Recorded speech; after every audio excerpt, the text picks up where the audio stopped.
कोणाकडून सुद्धा 1 रुपया घेत असताना, मदत घेत असताना विचार करा तो बदला किती घेईल.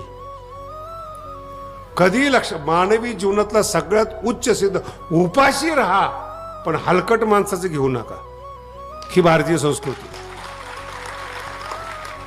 संस्कृत मध्ये म्हण आहे जी मेघदूत मध्ये आलेली, अतिशय सुंदर आहे. यांच्या मोघा वरमधी गुणे नाधमे लब्ध कामा. मोठ्या माणसाकडे जाऊन मागा, मागणं फुकट गेलं तरी चालेल. म्हण काय ते ती मराठीतून सांगते तुम्हाला. यांच्या मागा तुम्ही, मोघा फुकट गेली तरी चालेल, पण वरम अधिगुणे, जे श्रेष्ठ गुणाने युक्त आहे त्यांच्याकडे मागणी फुकट गेली नाही म्हणलं तरी चालेल.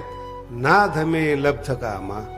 हलकट माणसं जर पूर्ण करत असतील ना, तर तिथून आपली कामना पूर्ण करून घेऊ नका. वसुली